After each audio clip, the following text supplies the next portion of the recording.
제발 이딴 것 좀 사오지 마세요. 눈보라가 휘몰아치는 길에서 며느리는 시아버지가 힘겹게 사온 30만 원짜리 한우를 바닥에 내동댕이 쳤습니다. 붉은 핏물이 하얀 눈 위로 번져나가는 순간 이를 지켜보던 정육점 사장은 분노로 온몸이 떨렸어요. 저 악질 며느리 때문에 저 노인이 고생하고 있구나. 하지만 그가 몰래 따라가 목격한 진실은 상상조차 할 수 없을 만큼 충격적이었습니다. 과연 어떤 사연이 있었던 걸까요? 이야기 시작 전 구독과 좋아요를 눌러주시고 어디에서 듣고 계신지 댓글로 남겨주시면 그곳에 행복이 함께하길 간절히 기원드립니다. 오늘의 인생극장 사연 소개드립니다. 오후 4시를 알리는 낡은 벽시계의 둔탁한 종소리가 정육점의 정막을 깼습니다. 가게 안에는 고기 냄새와 냉장고의 윙윙거리는 소음만이 조용히 흘러나오고 있었어요. 그때 가게 문이 거칠게 열리며 찬바람이 들이쳤습니다. 작업복 바지에 하얀 시멘트 가루를 잔뜩 묻힌 칠성 영감이 한쪽 다리를 심하게 절뚝거리며 들어섰어요. 김상철이 고개를 들며 인사를 건네려 했습니다. 어서 오세. 그런데 칠성은 상철의 인사를 기다리지 않았어요. 진열대 유리를 흙투성이 손으로 짚으며 가장 비싸고 기름기가 자글자글한 1등급 툭불 한우 꽃등심 부위를 거친 숨소리와 함께 검붉은 손가락으로 가리켰습니다. 적어주세요. 칠성의 목소리는 쉬어 있었고 숨을 헐떡이고 있었어요. 상철이 가격표를 손으로 가리키며 말했습니다. 영감님, 이건 1킬로에 30만 원이에요. 국거리나 불고기감이 훨씬 저렴하고 양도 많습니다. 칠성이 막무가내로 고개를 저었어요. 안 돼요. 저거 아니면 안 돼. 상철이 난처한 표정으로 다시 권했습니다. 정말로 이것 말고 다른 부위로 하시는 게 저거요. 제일 좋은 거. 칠성이 목소리를 높이며 주머니 깊숙한 곳에서 검은 비닐봉지를 꺼냈습니다. 그리고는 카운터 위에 그것을 쏟아부었어요. 비닐봉지 안에서 쏟아져 나온 것은 흙과 땀에 젖어 눅눅해진 1,000원짜리 지폐들과 10원짜리 동전 뭉치들이었습니다. 그 사이에서 풍기는 비릿한 쇠냄새와 퀴퀴한 곰팡이 냄새가 가게 안에 신선한 생고기 냄새를 순식간에 덮어버렸어요. 상철이 미간을 찌푸리며 말했습니다. 이게 뭐예요? 돈이에요. 세어보세요.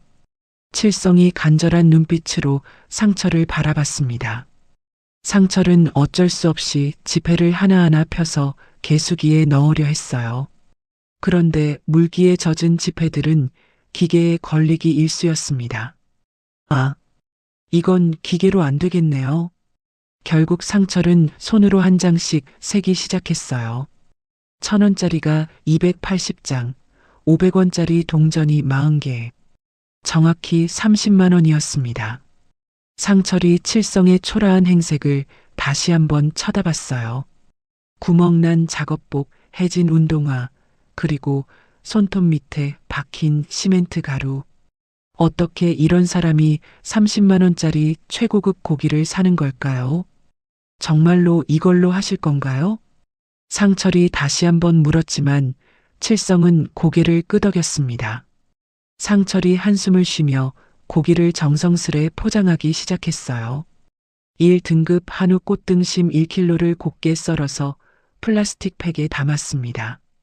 칠성은 포장되는 과정을 한시도 눈을 떼지 않고 지켜봤어요. 마치 세상에서 가장 소중한 보물을 바라보는 것처럼 말이에요. 상철이 포장을 마치고 건네주자 칠성이 고기팩을 낚아채듯 받아들었습니다. 그리고는 품속 깊이 소중하게 갈무리했어요. 그 모습이 마치 굶주린 짐승이 먹이를 지키는 것 같기도 하고 누군가에게 빼앗기지 않으려는 필자적인 몸짓처럼 보였습니다. 고맙습니다. 칠성이 짧게 인사하고는 문을 열고 나가려 했어요. 상철이 뒤따라가며 말했습니다. 영감님, 혹시 이름이? 하지만 칠성은 대답하지 않았어요. 문을 열고 나가는 칠성의 뒷모습 너머로 차가운 늦가을 바람이 불어와 가게 안으로 마른 낙엽들이 밀려 들어왔습니다. 상철은 영감이 남기고 간 축축한 돈을 바라봤어요. 평소라면 바로 금고에 넣었을 텐데 오늘은 왠지 그러기가 싫었습니다.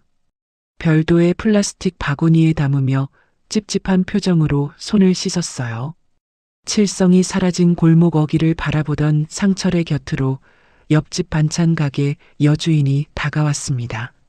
상철아, 저 영감이 오늘도 그 비싼 고기를 사갔냐? 김순자가 혀를 차며 물었어요. 상철이 묵묵히 고개를 끄덕이자 순자가 목소리를 낮췄습니다. 아이고, 참 안타까워. 저 영감 며느리가 매일 밤늦게 화려한 화장을 하고 짧은 치마를 입은 채 택시를 타고 나가는 것 봤거든. 정말요? 그럼 어제도 봤어. 새벽 2시쯤에 말이야. 그 며느리 완전히 밤무대 차림이더라고. 순자가 고개를 저으며 말을 이었습니다. 폐지를 주어 근근히 먹고 사는 시아버지가 며느리 등살에 못 이겨 구걸한 돈으로 고기 상납을 하고 있다니까. 상철이 가슴이 답답해졌어요. 시장 상인들 사이에서는 이미 그런 소문이 기정사실처럼 퍼져 있었습니다. 칠성을 바라보는 시선에는 동정과 멸시가 공존했어요. 상철은 작업대 위에 놓인 날카로운 칼을 행주로 닦으며 자식에게 얹혀 살면서 눈칫밥을 먹는 노인의 처지를 생각했습니다. 문득 3년 전 홀로 세상을 떠난 자신의 어머니가 떠올랐어요. 어머니도 마지막에는 상철에게 폐가 될까봐 아픈 것도 참으셨던 기억이 났습니다. 그때 시장 입구 쪽에서 칠성이 폐지가 가득 쌓인 낡은 리어카를 힘겹게 끌고 지나가는 모습이 보였어요. 방금 산 고기는 보이지 않고 허리춤에 찬 낡은 전대만이 불룩하게 튀어나와 있었습니다. 리어카 바퀴가 덜컹거릴 때마다 칠성의 굽은 등이 위태롭게 흔들렸어요. 상철은 그 뒷모습에서 설명할 수 없는 기시감과 불편함을 느꼈습니다. 저 영감, 집이 어디인지 아세요? 상철이 순자에게 물었어요. 달동네 언덕길 어디쯤인 것 같던데. 정확히는 모르겠어. 어둠이 내려앉기 시작한 시장 골목에는 집집마다 저녁밥 짓는 구수한 냄새가 퍼지기 시작했습니다. 하지만 칠성이 향하는 달동네 언덕길 쪽은 가로등 하나 없이 칠흑 같은 어둠만이 길게 드리워져 있었어요. 상철이 가게 마감을 위해 금고를 정리하던 중 아까 칠성이 주고 간 돈 뭉치 속에서 유독 상태가 심각한 5,000원짜리 지폐 한 장을 발견했습니다. 지폐의 한쪽 귀퉁이는 불에 검게 그슬려 있고 다른 한쪽은 핏물인지 김치국물인지 모를 붉은 얼룩이 깊게 배어 있었어요. 이 돈이 단순히 용돈을 모은 것이 아니라 치열한 노동의 현장에서 굴러다닌 돈임을 짐작하게 했습니다. 상철은 돈에서 나는 악취를 맡으며 과거 어머니가 시장 바닥에서 좌판을 벌여본 돈으로 자신에게 운동화를 사주었던 기억이 오버랩됐어요. 가슴 한구석이 묵직하게 조여오는 통증을 느꼈습니다. 아, 어머니. 상철이 작게 중얼거렸어요. 결국 상철은 그슬린 지폐를 금고에 넣지 못하고 따로 봉투에 담아 서랍 깊숙한 곳에 넣어뒀습니다. 내일 저 영감이 오면 고기 자투리라도 조금 더 챙겨줘야겠다. 상철이 혼잣말을 중얼거렸어요. 가게 밖에서는 겨울을 재촉하는 찬 비가 추적추적 내리기 시작했습니다. 유리창에 부딪히는 빗방울 소리가 마치 누군가가 문을 두드리는 소리처럼 들려 상철은 자꾸만 문 쪽을 힐끔거렸어요. 텅 빈 정육점 안 붉은 정육 조명 아래 덩그러니 놓인 고기 덩어리들이 기묘한 적막감을 자아냈습니다. 상철은 알 수 없는 불안감에 휩싸여 평소보다 꼼꼼하게 문단속을 했어요. 우산을 펴고 집으로 향하면서도 상철은 아까 칠성이 가져간 그 많은 고기가 도대체 누구의 입으로 들어가는 것인지에 대한 의문을 떨치지 못했습니다. 같은 시각 비가 새는 칠성의 지하 단칸방 입구에는 빗물이 고여 질퍽거리는 소리가 들렸어요. 희미한 백열등 불빛만이 곰팡이 핀 벽지를 간신히 비추고 있었습니다. 방 안에서는 쿨럭거리는 거친 기침 소리와 함께 무언가를 윙윙거리며 갈아대는 낡은 믹서기에 날카로운 기계음이 불협화음처럼 섞여 흘러나왔어요. 지나가는 길고양이조차 발걸음을 멈추게 하는 소리였습니다. 칠성은 방 안으로 들어가지 못한 채 현관문 턱에 걸터 앉아 품에 안고 온 고기 팩을 멍하니 바라보고 있었어요. 손가락으로 팩 표면의 물기를 조심스럽게 닦아내고 있었습니다. 문틈 사이로 흘러나오는 냄새는 밥 짓는 구수한 냄새가 아니었어요.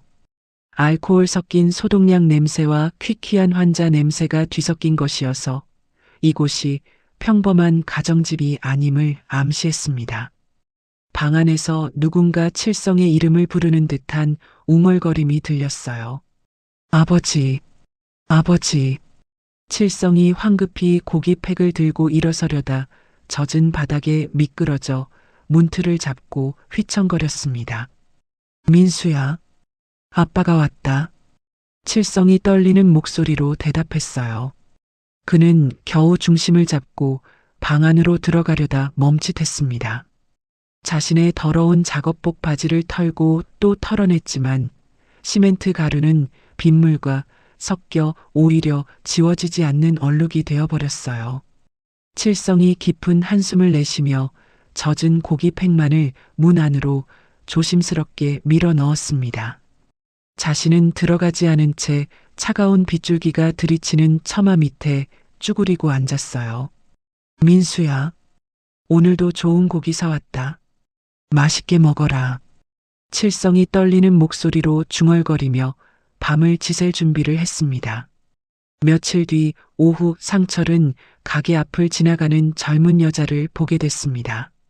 짙은 화장에 유행 지난 털 코트를 입고 높은 굽의 구두를 신은 그녀가 바로 소문으로만 듣던 칠성의 며느리임을 직감했어요. 정인이었습니다.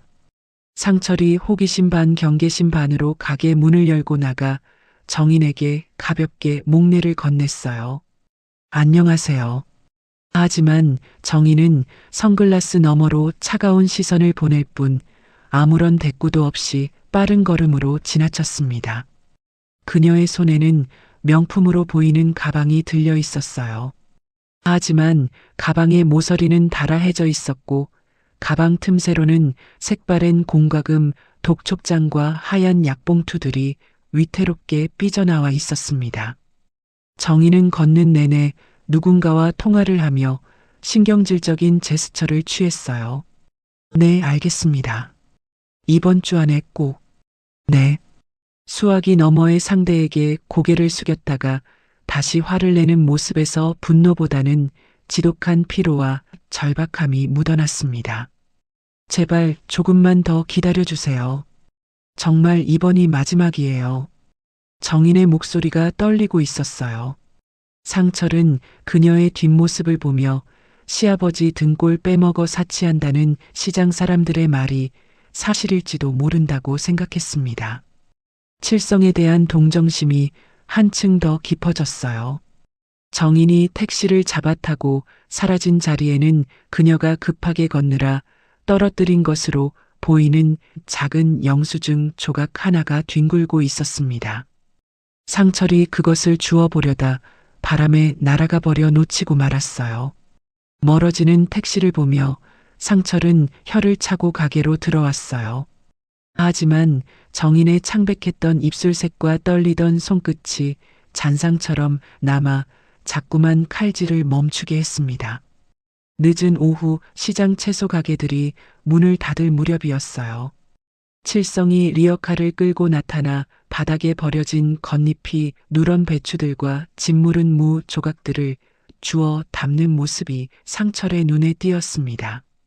칠성은 주변의 시선 따위는 아랑곳하지 않고 흙이 묻은 채소들을 소중하게 털어 비닐봉지에 담았어요. 그 모습이 마치 보물이라도 발견한 아이처럼 진지하고 절박해 보였습니다.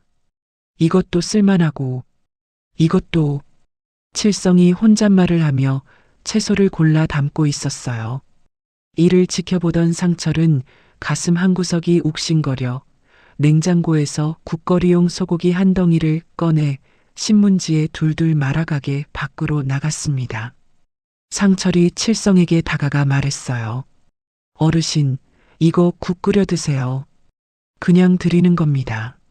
상철이 고기를 내밀자 칠성이 깜짝 놀라 뒷걸음질 쳤습니다. 경계심 가득한 눈으로 상철을 노려봤어요. 왜 주는 겁니까? 그냥요. 좋은 일 하고 싶어서요. 칠성이 상철의 손을 거칠게 뿌리쳤습니다. 자신의 주머니를 팡팡 치며 소리쳤어요. 나는 거지가 아닙니다. 돈 있어요, 돈.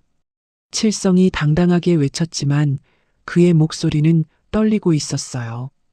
자신의 가난을 들킨 수치심보다는 공짜 고기를 받으면 아들에게 떳떳하지 못하다는 비뚤어진 부성애 때문이었습니다. 어르신, 그런 뜻이 아니라. 하지만 칠성은 듣지 않았어요. 주워 담던 채소 봉지를 리어카에 싣고 급하게 자리를 떴습니다. 상철은 무안함과 억울함에 얼굴이 붉어진 채 덩그러니 서 있었어요. 칠성이 끌고 가는 리어카 바퀴 소리만이 텅 빈 시장 골목을 요란하게 울렸습니다. 멀어지는 칠성의 등 뒤로 전대가 덜렁거리는 것이 보였어요. 그 안에는 며느리의 밥상에 올릴 고기를 사기 위해 아끼고 아껴둔 쌈짓돈이 들어있다는 걸 상철은 짐작조차 하지 못했습니다. 며칠이 지나면서 칠성의 고집은 날이 갈수록 심해졌어요. 이제는 가져온 돈이 부족하면 당당하게 외상까지 요구하며 고기의 양을 2배로 늘려달라고 떼를 쓰기 시작했습니다. 사장님, 오늘은 2kg 주세요. 칠성이 평소보다 더 많은 양을 요구했어요. 상철이 난처해하며 말했습니다. 영감님, 돈이 부족한데요. 외상하면 돼요. 내일 가져올게요. 외상은 저희가 받지 않습니다. 상철이 곤란하다고 말하자 칠성이 갑자기 계산대를 주먹으로 내리쳤습니다. 쾅! 어린아이처럼 발을 구르며 소리쳤어요. 내 아들이 배가 고파. 고기 줘야 해. 칠성이 눈물을 글썽이며 울먹거렸습니다. 칠성의 눈동자는 초점이 흐리고 입가에는 침이 고여 있었어요. 상철은 그가 제정신이 아님을 감지했습니다. 이 모든 것이 며느리의 강요에 의한 것이라 확신하며 분노를 느꼈어요. 영감님, 진정하세요. 결국 상철은 칠성을 진정시키기 위해 원가도 안 되는 가격에 고기를 더 얹어 포장해줬습니다. 칠성은 고맙다는 말 한마디 없이 고기를 낚아채듯 받아들고 도망치듯 가게를 나갔어요. 상철이 외상장부에 칠성의 이름을 적어 넣으며 그 옆에 며느리 확인 요망이라고 붉은 펜으로 거칠게 메모를 남겼습니다. 언젠가 단판을 지으리라 다짐하듯 말이에요. 가게 밖에서는 칠성이 누군가와 통화를 하는 척하며 꺼진 휴대폰에 대고 중얼거리는 소리가 들려왔습니다. 민수야. 아비가 고기 샀다. 금방 간다. 배고파도 참아라. 칠성의 목소리가 애처로웠어요. 그날 밤 상철이 가게 문을 닫고 정산을 하려는데 갑자기 셔터가 요란하게 흔들렸습니다. 밖에서 고기를 내놓으라고 고래고래 소리 지르는 칠성의 목소리가 들렸어요. 고기 내놔. 상철이 놀라 셔터를 반쯤 올리자 술 냄새가 아닌 쉰내를 풍기는 칠성이 눈이 뒤집힌 채로 들이닥쳤습니다. 진열대를 엎을 기세로 난동을 부리기 시작했어요. 영감님, 뭐 하는 거예요? 상철이 칠성을 말리려다 밀쳐져 넘어졌습니다. 그 사이 누군가가 신고를 한 모양이었어요. 경찰차의 사이렌 소리가 고요한 시장통을 찢어놨고 붉은 경광등 불빛이 가게 안을 어지럽게 비췄습니다. 경찰들이 칠성을 제압하려는 순간이었어요. 택시에서 내린 정인이 헝클어진 머리와 번진 화장을 한 채 헐레벌떡 뛰어들어왔습니다. 아버님, 정인이 경찰들을 밀치고 칠성을 감싸 안았어요. 칠성은 며느리의 머리채를 잡고 흔들며 소리쳤습니다. 고기를 줘야 집에 간다. 고기. 정인이 울부짖으며 칠성을 거칠게 잡아 끌려 했어요. 하지만 칠성은 발악을 멈추지 않았습니다. 상철이 정인이 칠성을 거칠게 잡아 끄는 모습을 보며 노인 학대의 현장이라 단정지었어요. 경찰에게 쏘아붙였습니다. 저 여자를 조사해봐야 합니다. 저런 식으로 노인을 대하는 게 어디 있어요. 정인이 상철을 원망스러운 눈빛으로 한번 쏘아봤습니다. 그리고는 축 늘어진 칠성을 부축해 어둠 속으로 사라졌어요. 바닥에는 칠성의 주머니에서 떨어진 꼬깃한 1,000원짜리 몇 장만이 처량하게 흩어져 있었습니다. 상철이 그 지폐들을 주워들며 생각했어요. 이 가정에 뭔가 문제가 있다. 경찰관이 상철에게 말했습니다. 일단 오늘은 가족이 데려갔으니 이걸로 마무리하겠습니다. 또 이런 일이 있으면 연락 주세요. 상철이 고개를 끄덕였어요. 하지만 마음 한구석에는 여전히 의문이 남아 있었습니다. 며칠 뒤 기록적인 폭설이 내린다는 예보와 함께 하늘이 뚫린 듯 눈이 쏟아져 내렸습니다. 시장통은 일찍부터 손님들의 발길이 끊겨 무거운 적막감만이 감돌았어요. 상철은 가게 안에서 혼자 고기를 손질하며 밖을 내다봤습니다. 눈발이 너무 거세서 몇 미터 앞도 보이지 않을 정도였어요. 오늘은 손님이 없겠네. 상철이 혼잣말을 하고 있을 때였습니다. 오후 4시가 조금 넘은 시각, 눈사람처럼 눈을 뒤집어 쓴 칠성이 우산도 없이 젖은 작업복 차림으로 덜덜 떨며 정육점 문을 열고 들어왔어요. 칠성의 입술은 보라색으로 질려 있고 손은 동상에 걸린 듯 붉게 부어올라 있었습니다. 주머니에서 돈을 꺼내려 하지만 손가락이 말을 듣지 않아 자꾸만 미끄러졌어요. 영감님, 이런 날씨에 왜 나오셨어요? 상철이 놀라며 달려갔습니다. 칠성은 말을 하려 했지만 이가 달달 떨려 제대로 된 말이 나오지 않았어요. 고기, 우리 애가. 상철이 보다 못해 칠성의 주머니에 손을 넣어 대신 돈을 꺼냈습니다. 젖은 지폐와 함께 체온이라곤 느껴지지 않는 차가운 칠성의 몸에 소스라치게 놀랐어요. 영감님, 이러다 얼어 죽으시겠어요. 칠성이 돈을 건네면서도 시선은 오로지 고기 진열장에 고정된 채였습니다. 오늘도 제일 좋은 거 우리 애가 기다려. 칠성이 덜덜 떨리는 몸짓으로 주문을 반복했어요. 상철이 뜨거운 물이라도 한 잔 대접하려 했습니다. 영감님, 따뜻한 차라도 한 잔. 하지만 칠성은 고개를 저었어요. 안 돼요. 늦었어요. 빨리 주세요. 상철이 어쩔 수 없이 고기를 포장하기 시작했습니다. 칠성은 고기 포장이 끝나기가 무섭게 그것을 품에 안고 늦었다는 말만 되뇌며 눈보라 속으로 다시 뛰어들었어요. 영감님, 상철이 뒤를 따라 나가려 했지만 칠성은 이미 눈보라 속으로 사라진 후였습니다. 상철은 닫힌 문을 바라보며 더 이상 참을 수 없는 분노와 의구심에 휩싸였어요. 오늘이야말로 저 노인이 고기를 들고 가는 곳의 끝을 확인해야겠다. 상철이 결심하며 앞치마를 벗어 던졌습니다. 상철은 가게 문에 잠시 외출 팻말을 걸고 두꺼운 패딩 점퍼를 걸쳤어요. 눈 위에 찍힌 칠성의 질질 끌린 발자국을 따라 조심스럽게 미행을 시작했습니다. 눈보라가 시야를 가려 앞이 잘 보이지 않았지만 칠성의 굽은 등과 리어카가 아닌 맨몸으로 비틀거리며 걷는 모습이 가로등 불빛 아래 희미하게 드러났어요. 칠성은 골목을 몇 번이나 돌고 돌아 달동네 언덕길로 향했습니다. 중간중간 멈춰서 품속에 고기가 식지는 않았는지 확인하는 듯 옷자락을 여미는 행동을 반복했어요. 저 영감 정말 이상하다. 상철이 혼잣말을 하며 뒤를 따랐습니다. 언덕길 중턱에 다다랐을 때 반대편에서 퇴근하는 듯한 정인이 우산을 쓰고 힘겹게 올라오는 모습이 보였어요.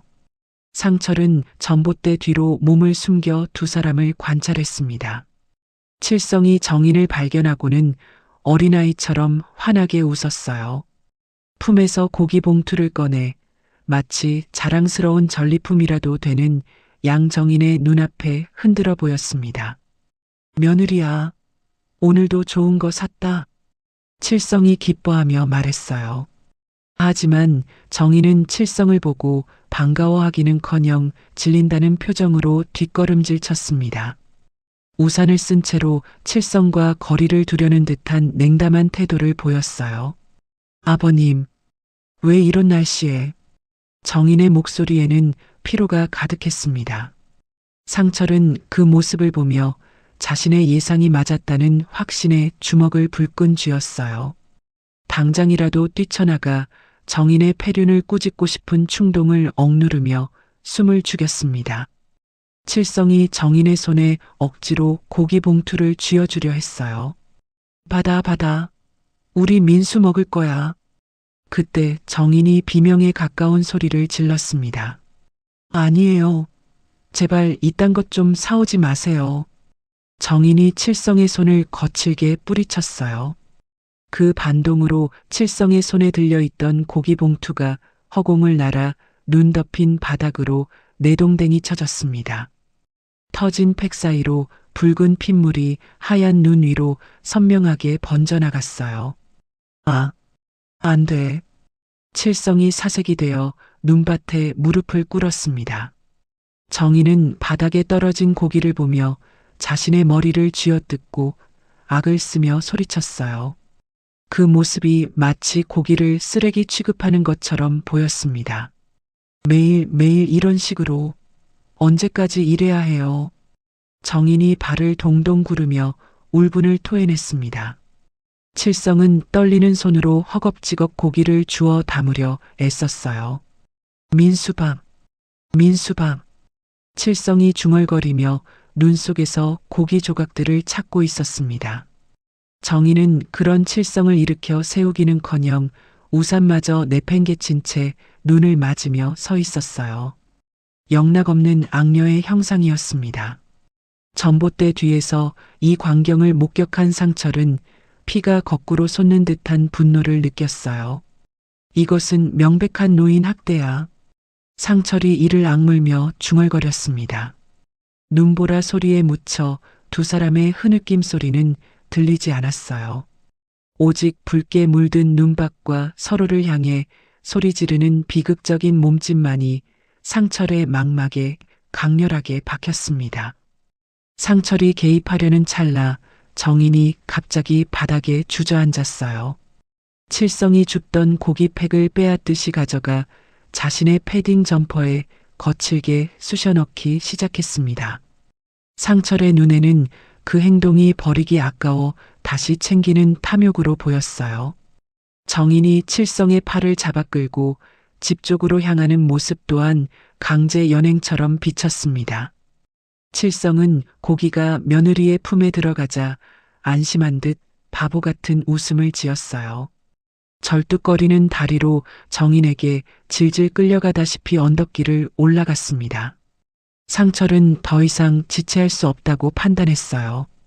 스마트폰을 꺼내 경찰에 신고하려다 확실한 증거를 잡기 위해 그들의 집 안까지 들어가 단판을 짓기로 마음먹었습니다. 두 사람이 들어간 지하 단칸방의 현관문이 닫히지 않고 살짝 열려 있는 것을 발견한 상철은 이것이 하늘이 준 기회라 생각했어요. 발소리를 죽여 다가갔습니다. 문 앞에서 심호흡을 한 상철은 당장이라도 문을 박차고 들어가 고함을 칠 준비를 했어요. 차가운 철제 대문에 손을 얹었습니다.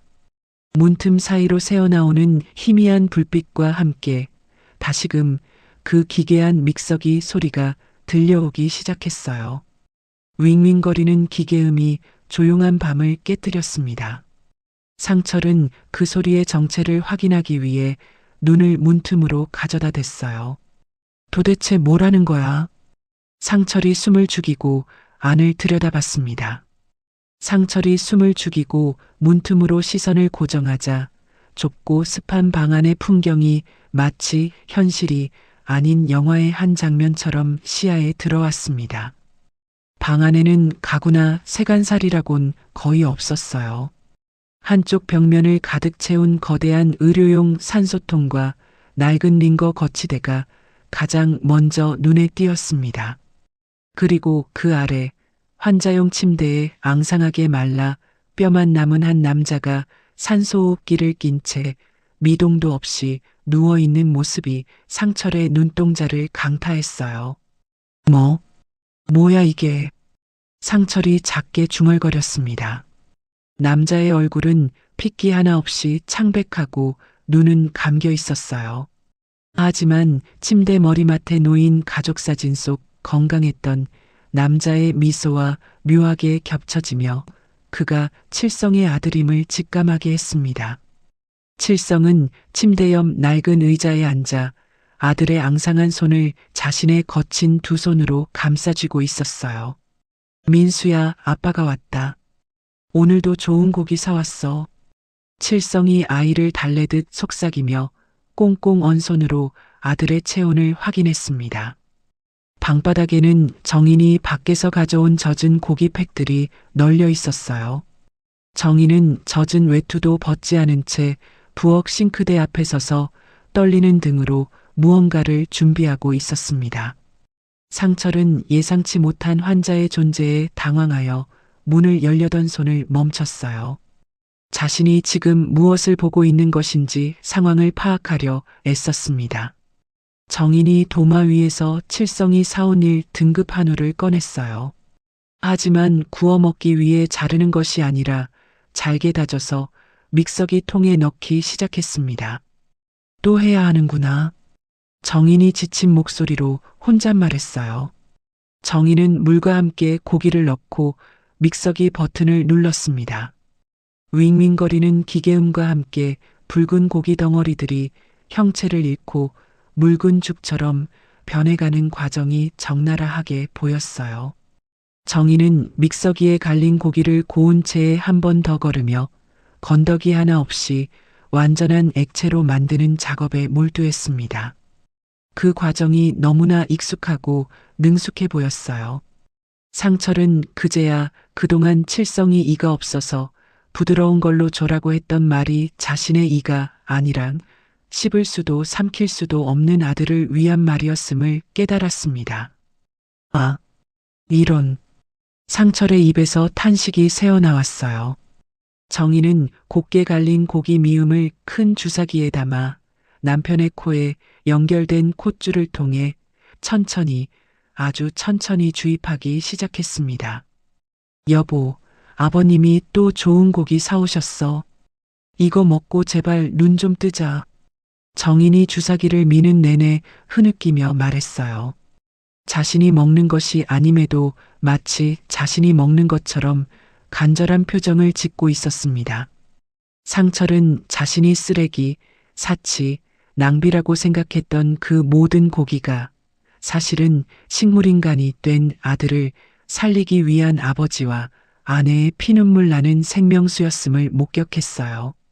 침대 옆에 앉은 칠성은 정인이 주사기로 음식을 주입하는 동안 빈 숟가락을 들어 허공에 대고 아들에게 밥을 먹이는 신용을 했습니다. 민수야, 맛있지? 아빠가 제일 좋은 거 사왔어. 칠성의 눈에는 침대에 누운 아들이 건강하게 앉아 밥을 받아먹는 환영이 보이는 듯 입가에 행복한 미소가 번졌어요. 하지만 그 미소가 상철에게는 세상에서 가장 슬픈 표정으로 다가왔습니다. 정희는 그런 시아버지를 말리거나 타박하는 대신 눈물을 훔치며 칠성의 어깨에 담요를 덮어줬어요. 아버님도 제발 뭐라도 좀 드세요. 정인이 식은 밥 한 덩이를 칠성의 손에 쥐어줬습니다. 상철은 들고 있던 우산을 바닥에 떨어뜨렸어요. 다리에 힘이 풀려 그 자리에 주저앉은 채 입을 틀어막고 터져나오는 울음을 삼키려 애썼습니다. 30만 원짜리 한우를 바닥에 내동댕이 치며 소리쳤던 정인의 외침은 칠성의 밥 굶은 돈이 아까워서가 아니었어요. 자신들 때문에 굶어가는 시아버지를 향한 죄책감의 절규였던 것입니다. 상철의 머릿속에서 악질 며느리와 노망난 노인이라는 프레임이 와장창 깨져나갔어요. 그 자리에 감당하기 힘든 진실의 무게가 쿵 하고 내려앉았습니다. 눈보라치는 밖보다 더 시리고 아픈 방 안의 풍경 앞에서 상철은 자신이 그동안 보냈던 경멸의 시선들이 부끄러워 고개를 들 수가 없었어요. 인기척을 느낀 정인이 천천히 고개를 돌려 현관문 쪽을 바라봤습니다. 주저앉아 있는 상철과 눈이 마주쳤어요. 정인의 눈은 퉁퉁 부어 있고 실핏줄이 터져 붉게 충혈되어 있었어요. 하지만 상철을 보고 놀라거나 화를 내는 기색은 전혀 없었습니다. 들어오세요. 정인이 모든 것을 체념한 듯 힘없는 목소리로 말했어요. 신고할 거면 하세요. 저도 이제 더는 못 버티겠어요. 정인이 변명하거나 사정하려 하지 않고 중얼거렸습니다. 칠성은 누가 왔는지도 모른 채 여전히 아들의 손만 잡고 있었어요. 민수야, 내일도 아빠가 고기 사올게. 좋은 거로 말이야. 칠성이 주문처럼 반복했습니다. 상철은 정인에게 무슨 말이라도 해야 한다고 생각했지만 목구멍이 뜨겁게 막혀 아무런 말도 나오지 않았어요. 그저 눈물만 하염없이 흘러내렸습니다. 상철이 떨리는 몸을 일으켜 정인에게 고개를 깊이 숙여 사죄의 뜻을 전했어요. 도망치듯 자리를 피하려다 다시 멈춰서서 주머니에 있던 지갑을 만지작거렸습니다. 죄송합니다. 제가 몰랐습니다. 상철의 목소리가 떨렸어요. 닫히지 않은 문틈으로 새어나오는 가습기의 하얀 수증기가 상철의 뒷모습을 감쌌습니다. 골목길에는 여전히 눈이 펑펑 쏟아져 상철의 눈물 자국을 덮어버렸어요. 정인이 상철의 뒷모습을 바라보며 작게 말했습니다. 그냥 가세요. 아무한테도 말하지 마세요. 정인의 목소리에는 더 이상 분노도 원망도 없었어요. 오직 깊은 피로만이 배어 있었습니다. 상철은 한참을 그 자리에 서 있다가 결국 뒤돌아 눈 내리는 골목길로 사라졌어요. 하지만 그의 마음속에는 이미 새로운 결심이 자리 잡기 시작하고 있었습니다. 상철은 정육점으로 달려가 가장 진하게 우려낸 사골 국물 한 통과 가게에서 먹으려던 반찬들을 챙겼습니다. 눈보라를 뚫고 다시 지하 단칸방으로 돌아와 조심스럽게 문을 두드렸어요. 똑똑똑. 누구세요? 정인이 경계심 어린 목소리로 물었습니다. 저 정육점 사장입니다. 뜨거운 국물 좀 가져왔어요. 상철이 떨리는 목소리로 대답했어요. 정인이 경계심 어린 눈빛으로 문을 열어주자 상철은 아무 말 없이 따뜻한 국물통을 내밀었습니다. 그리고는 방 한구석에 있는 휴대용 가스버너에 국을 올려 데우기 시작했어요. 좁은 방 안에 구수한 사골 냄새가 퍼지며 소독약 냄새를 밀어냈습니다. 침대에 누운 민수의 얼굴에도 아주 미세하게 혈색이 도는 듯한 착각이 일었어요. 칠성이 냄새를 맡고 고개를 들었습니다. 냄새가 좋네. 구수해. 칠성이 아이처럼 웃으며 말했어요. 상철, 칠성, 정인 세 사람은 낡은 밥상을 펴고 둘러앉았습니다. 정인은 몇 년 만에 처음으로 자신이 차리지 않은 남이 차려준 따뜻한 밥을 받아들고 숟가락을 든 손을 바들바들 떨었어요. 드세요. 많이 드세요. 상철이 정인을 향해 말했습니다. 칠성은 국에 밥을 말아 후루룩거리며 맛있게 먹었어요. 그러다가도 숟가락을 들어 침대 쪽을 향해 말했습니다. 민수도 줘야지. 우리 민수도 배고플 텐데. 칠성이 중얼거려 정인의 눈시울을 다시 붉게 만들었어요. 네, 아버님. 민수도 드릴게요. 정인이 눈물을 참으며 대답했습니다. 상철은 묵묵히 정인의 밥그릇 위에 고기 반찬을 올려줬어요. 그동안 그녀를 오해하고 비난했던 자신의 속좁음을 반찬과 함께 꾹꾹 눌러 담아 사죄의 마음을 전했습니다. 차가운 냉기가 감돌던 지하방 유리창에 따스한 수증기가 서렸어요. 세 사람의 그림자가 백열등 불빛 아래 하나로 뭉쳐지며 잠시나마 고통을 잊은 저녁 시간이 흘러갔습니다. 식사가 끝나갈 무렵 포만감 때문인지 칠성의 흐릿했던 눈동자에 잠시 총기가 돌았어요. 식사를 정리하던 정인의 손을 자신의 투박한 두 손으로 덥석 잡았습니다. 정인아. 칠성이 평소의 어린아이 같은 말투가 아닌 굵고 낮은 목소리로 침묵을 깨고 입을 열었어요. 정인이 깜짝 놀라 칠성을 바라봤습니다. 칠성은 정인의 퉁퉁 붓고 갈라진 손등을 어루만지며 정인의 눈을 똑바로 바라봤어요. 내가 짐이라는 것을 안다. 칠성의 목소리가 떨렸습니다.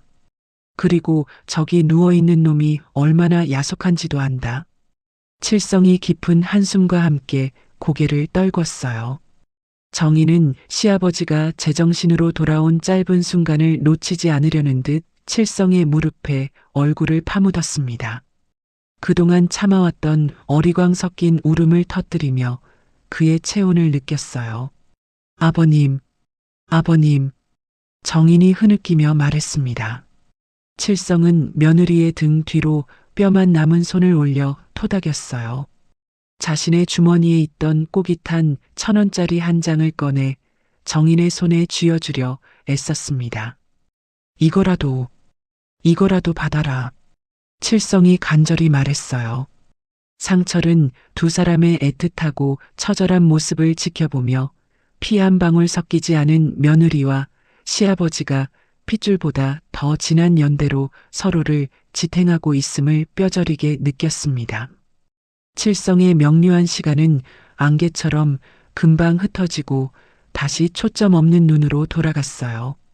하지만 정인의 손에 쥐어진 1,000원짜리 지폐에는 칠성의 찰나의 진심이 온기로 남아 있었습니다.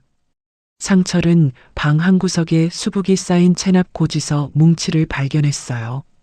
몰래 그중 가장 시급해 보이는 가스요금과 전기요금 고지서를 자신의 패딩 주머니에 찔러 넣었습니다. 상철이 정인에게 정육점 명함을 건네며 말했어요. 남는 고기가 많으니 언제든 부담 갖지 말고 가져다 쓰세요. 그리고 병원비 지원 단체를 알아봐 드릴게요. 정인이 믿을 수 없다는 표정으로 명함을 받아들었어요. 벼랑 끝에서 만난 동아줄인 양명암 모서리를 손가락으로 문지르며 고개를 숙여 감사를 표했습니다. 감사합니다. 정말 감사합니다. 정인의 목소리가 메었어요. 분위기가 한결 부드러워지자 상철은 스마트폰을 꺼냈습니다. 칠성과 정인 그리고 누워있는 민수가 다 나오도록 앵글을 잡고 기념사진을 한 장 찍어줬어요.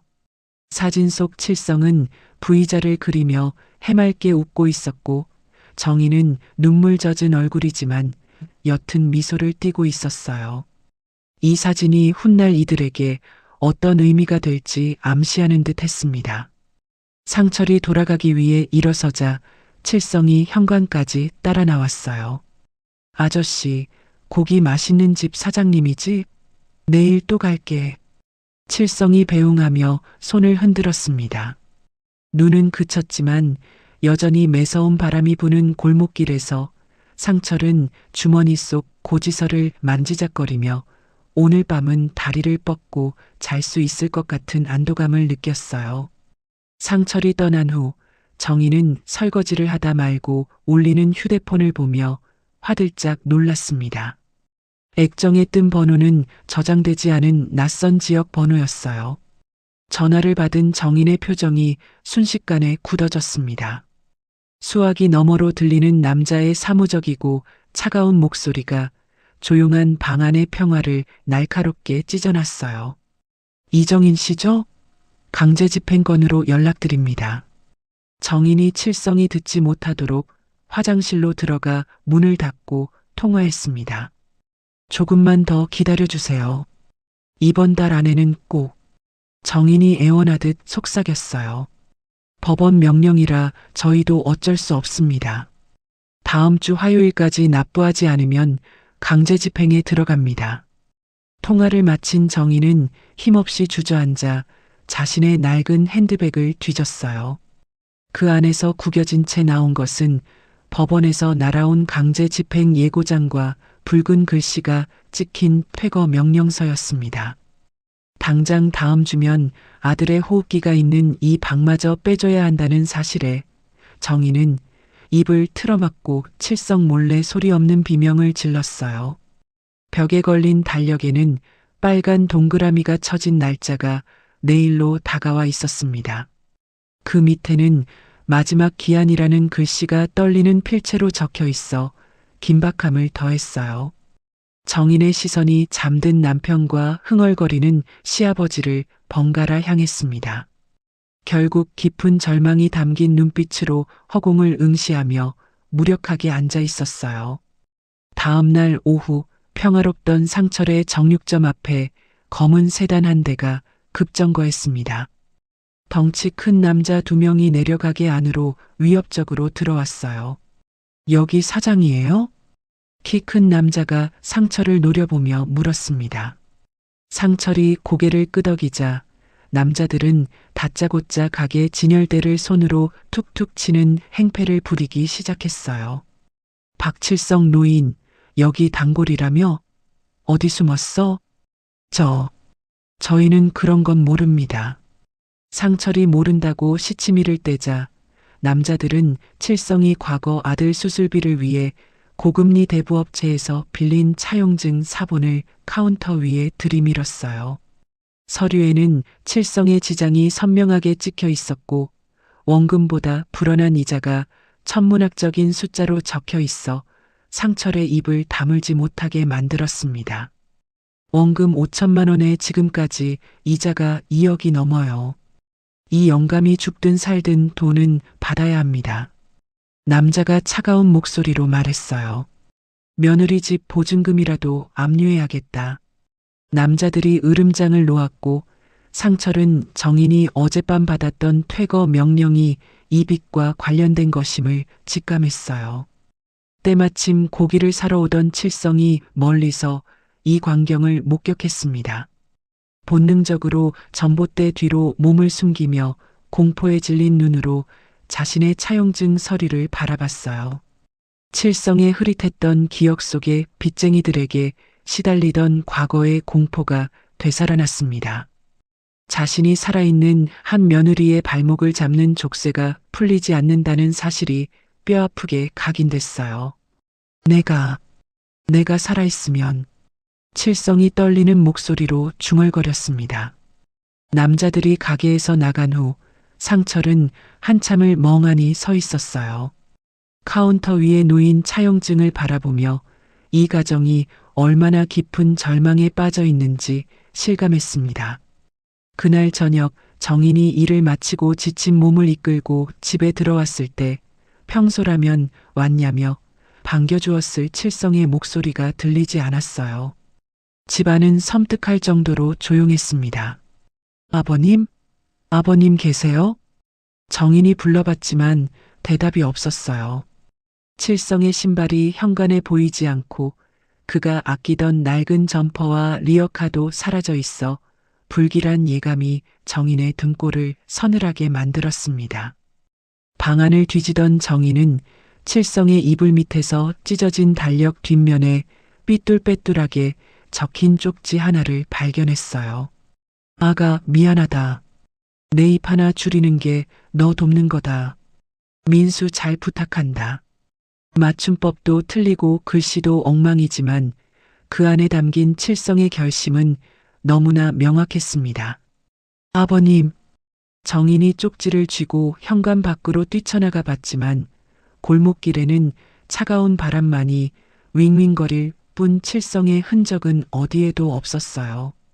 칠성이 평소 보물처럼 아끼던 꼬깃한 돈 뭉치도 그대로 방구석에 남겨져 있어 그가 돈조차 챙기지 않고 맨몸으로 죽음을 향해 걸어갔음을 암시했습니다. 정희는 그 자리에 주저앉아 칠성의 이름을 부르며 오열했어요.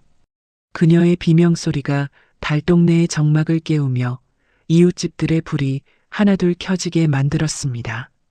아버님, 어디 계세요? 아버님. 정인의 절규가 골목길에 울려 퍼졌어요.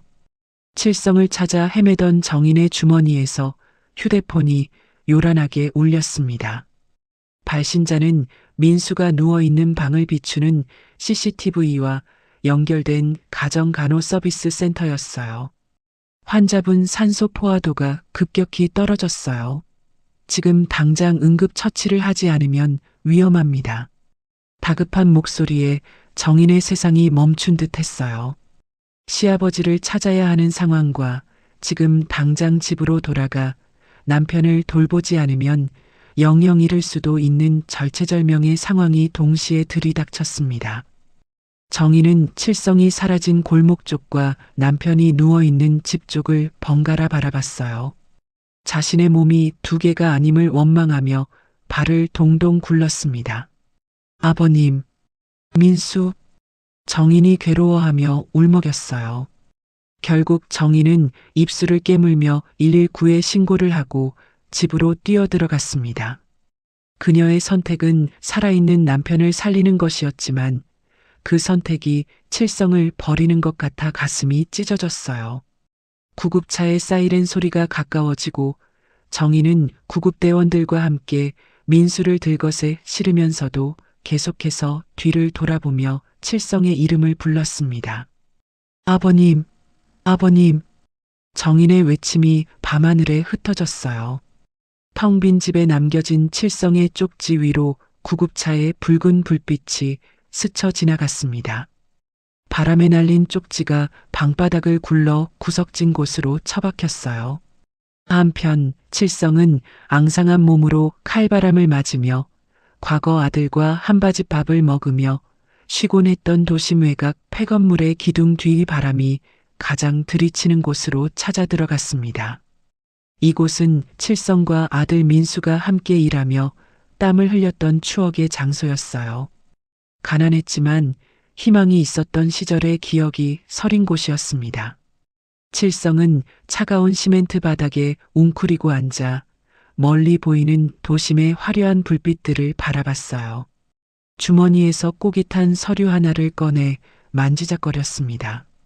민수야, 아비가 못나서 미안하다. 칠성의 눈에서 흐른 눈물이 주름진 볼을 타고 내려와 턱 끝에서 얼어붙었어요.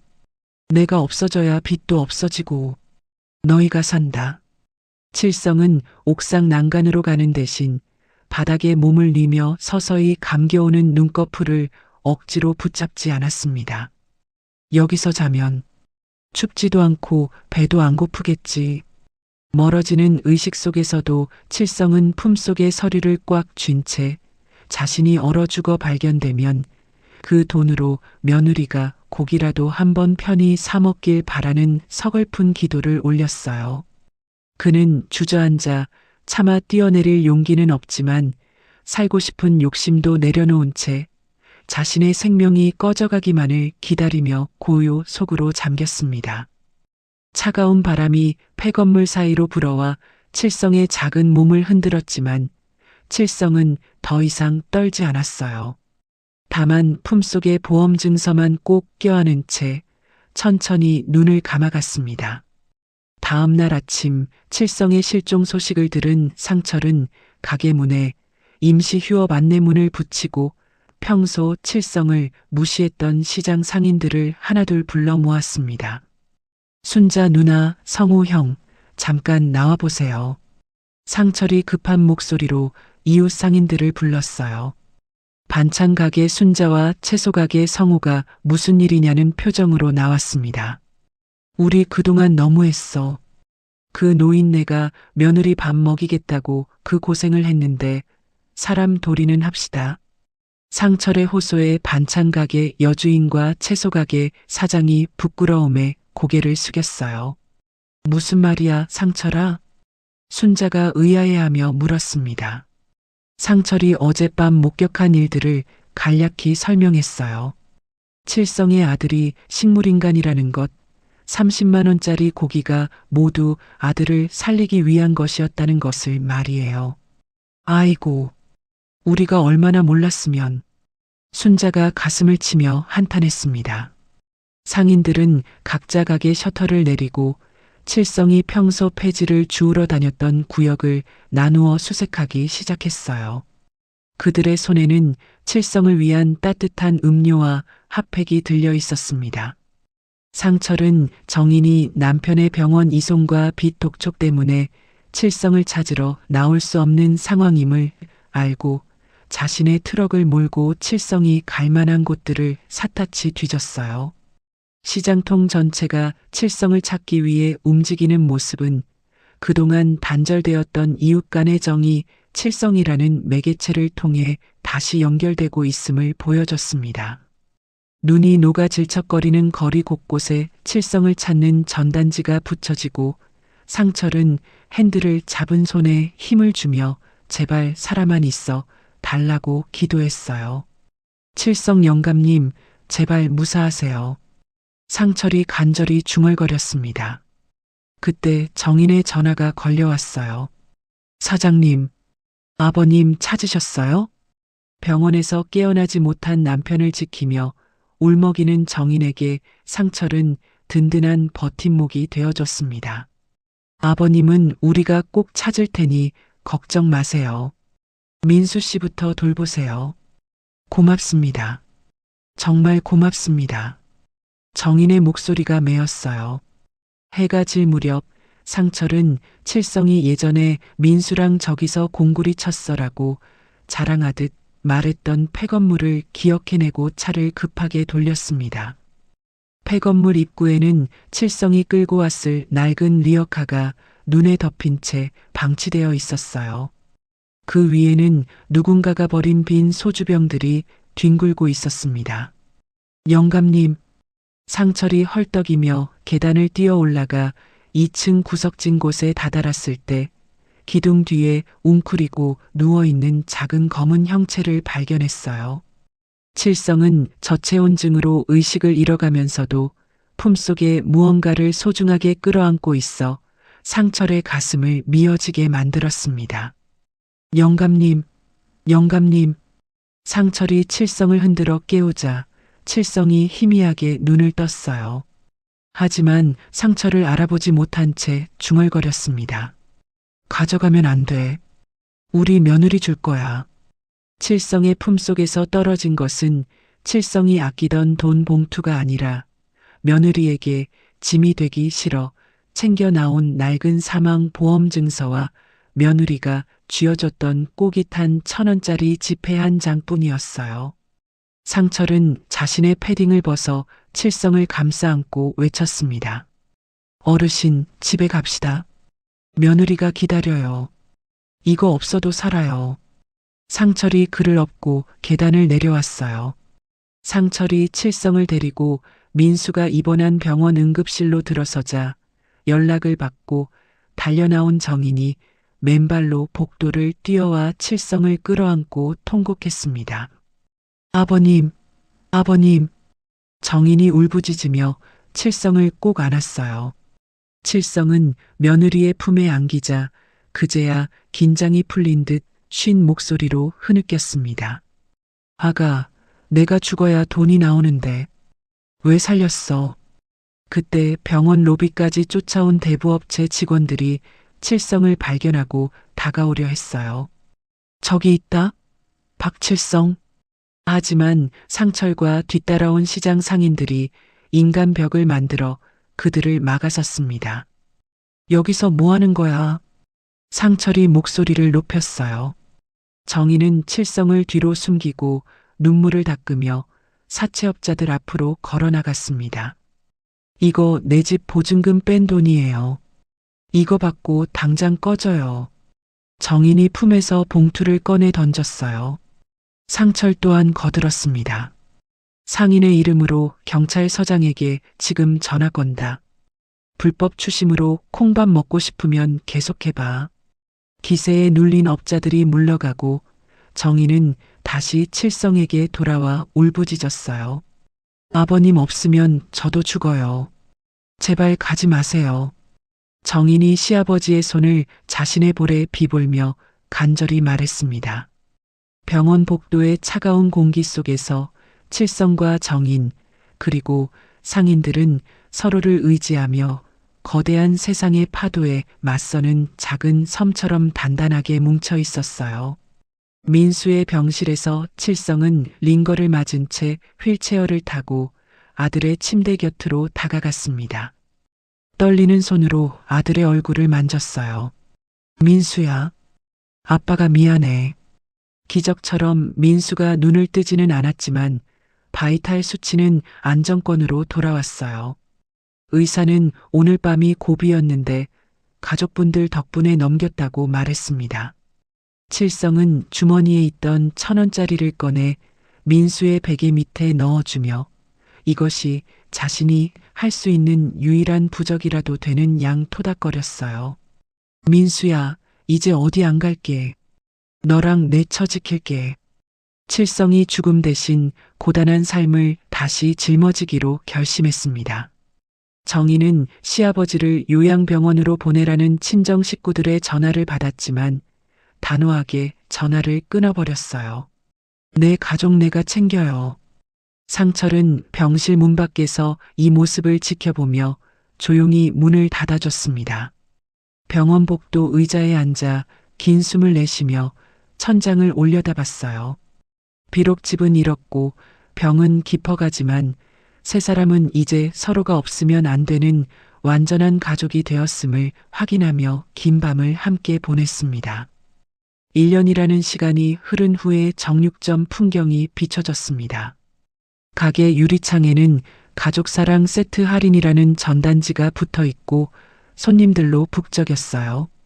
가게 한편에는 박칠성 이사님 전용이라는 문구가 붙은 푹신한 안락의자가 놓여 있었습니다. 그 위에는 칠성이 돋보기를 쓰고 신문을 거꾸로 든 채 앉아 있었어요. 칠성의 치매는 조금 더 진행되었지만 표정은 예전에 불안하고 공격적인 모습이 아니라 동네 아이들에게 사탕을 나눠주는 인자한 할아버지의 모습이었습니다. 할아버지, 사탕 주세요. 동네 꼬마가 달려와 칠성에게 손을 내밀었어요. 그래, 그래. 우리 손자 같네. 칠성이 웃으며 주머니에서 사탕을 꺼내 꼬마에게 줬습니다. 상철은 고기를 손질하다가 칠성에게 농담을 건넸어요. 이사님, 오늘 물 줬습니다. 칠성이 호통을 치며 받아쳤습니다. 우리 며느리 줄 거 남겨놔. 좋은 거로 말이야. 가게 한쪽 벽에는 상철이 찍어주었던 세 사람의 사진이 액자에 담겨 걸려 있었어요. 그 밑에는 칠성이 폐지를 팔아모은 돈으로 산 작은 화분들이 줄지어 있었습니다. 상철의 책상 위에는 정인이 빚을 갚아 나가고 있음을 보여주는 입금 내역서가 정리되어 있었습니다. 비록 액수는 적지만 꾸준히 상환되고 있음을 알 수 있었어요.